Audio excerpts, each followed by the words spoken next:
Hi growers, it's Leanne from Messiah University, and I'm so excited to read you chapter 7 of the Boxcar Children. It's called A Big Meal from Little Onions. That's one of the girls stirring something up there. Okay, the next morning, Jessie and Henry talked about the queer noise. They did not tell Violet and Benny. "What do you think it was?" asked Jessie. "Do you think it was a rabbit?" "I don't know," said Henry, "but I think someone was in the woods. I'm glad we weren't hurt. Someone must have stepped on a stick and made it crack." "What shall we do?" asked Jessie.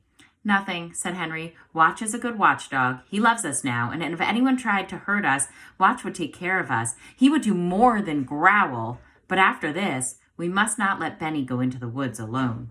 "I'll keep Benny and Violet with me all the time," said Jessie. "Good," said Henry, "and keep Watch with you all the time too." "Good morning, Benny. Time to get up. Today you must build something for me out of stones." "What is it?" asked Benny eagerly. "I'm not going to tell you," said Henry, laughing. "You build it just as Jessie tells you, and you will see." Henry was so eager to begin work that he ran all the way to town. The doctor came to the door and, smiling, looked him over from head to foot. "My mother will tell you what she wants you to do today," the doctor said. "She wants you in her garden." Mrs. Moore, the doctor's mother, had a sweet face and looked very kind. "Good morning, Henry," she said. "Do you know how to thin out vegetables? I bet you growers know how to do that from working on the farm." "Oh, yes," said Henry. Henry does too. "I like to work in a vegetable garden." "I haven't had much time to take care of my garden," Mrs. Moore said. "There, see that?" She pulled out a carrot. It had come out, for it was much too near the other carrots. "Yes, I see," said Henry. He began to thin out the carrots. Mrs. Moore watched him as he pulled out some of the little carrots and put them in a pile. He left the other carrots to grow. Then he began on the turnips. "You are such a good worker," said Mrs. Moore. "I can see that." She smiled at Henry. "You may thin out all of these vegetables." Then she went into the house and left Henry alone. He worked all morning. He thinned out the carrots and turnips and little onions. The mill bells rang at noon, but Henry did not hear them. He still worked on in the hot sun. Then he saw Mrs. Moore looking at him. "You have worked long enough now," she said. "You may come again this afternoon."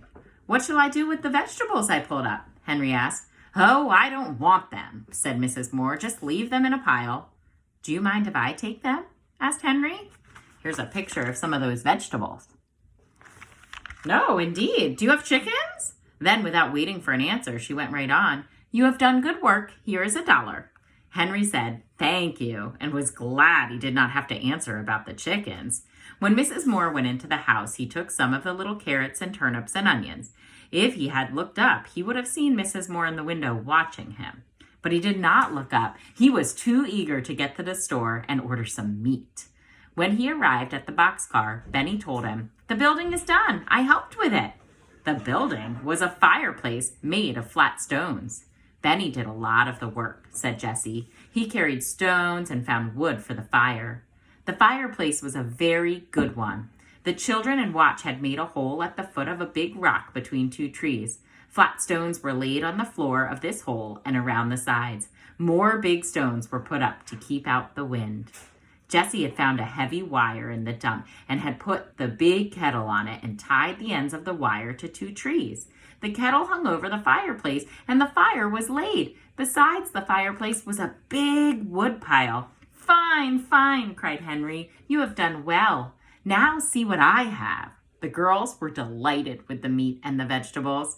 With Henry's knife, they cut the meat into little pieces. Then they filled the kettle with water from the fountain and put the meat into it with a tin plate for a cover. Henry started the fire and it burned well at once.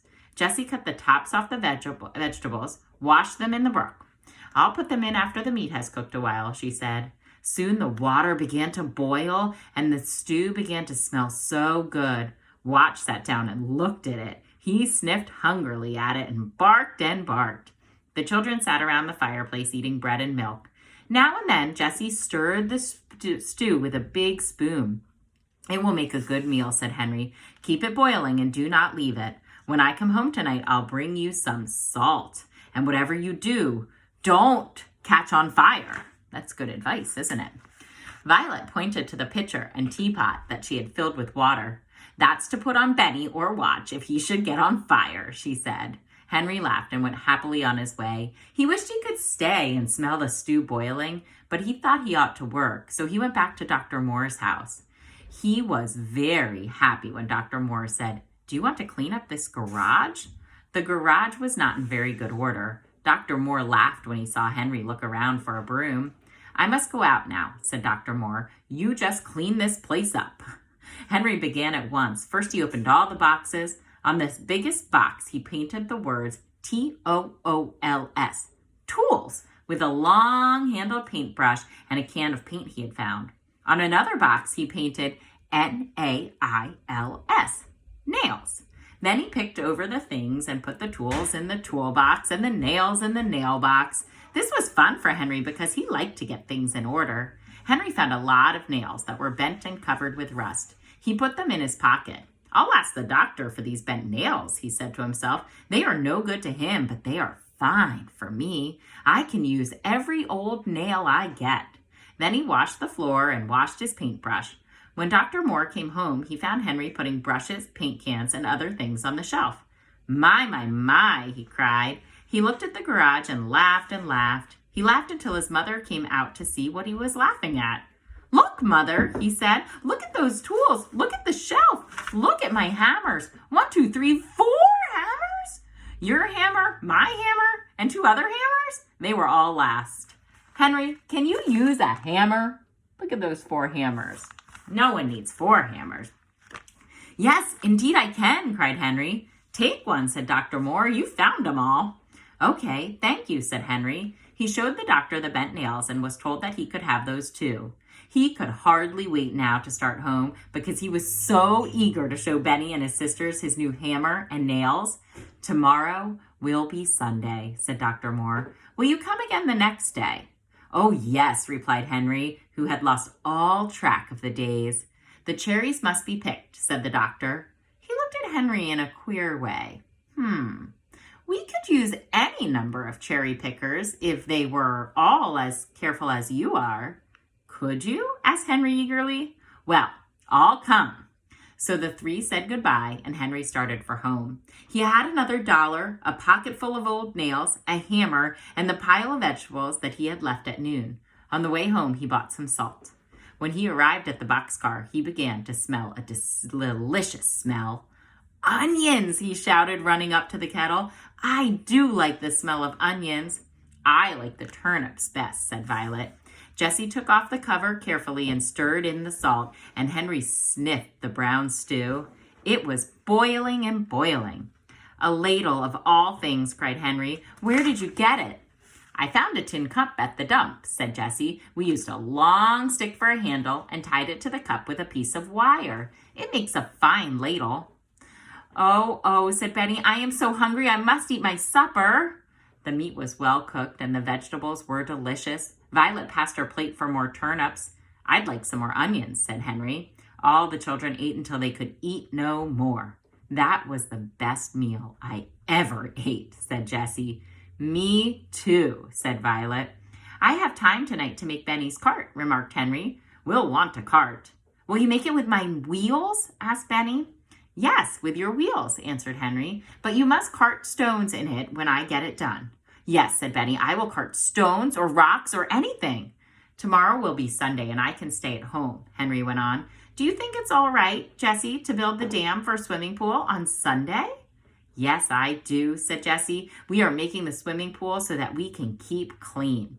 Henry began to happily hammer out the bent nails with his new hammer. Soon he had some good nails. "You and I will go find some boards, Benny," he said. "Come on." Soon the boys came back with some boards from the dump. Henry sat down and began to make the cart. He could not see very well because it was getting dark and there was no moon. But at last the cart was done, and he gave it to Benny. "Thank you," said Benny politely. After his sisters had admired the cart, Benny pulled it around just for fun. Then Henry put it in the boxcar for the night. Henry said to Jessie, "I hope we do not hear that queer noise again tonight." "Oh, I hope not too," said Jessie. Then she laughed. Look at Benny, she said. He has gone to sleep with his hand on his cart. Henry laughed too, but he laughed at himself because he was going to sleep with a new hammer under his pillow. They are collecting all sorts of things, aren't they? I can't wait to read you chapter 8. A sneak peek is a swimming pool to come. See you soon, growers.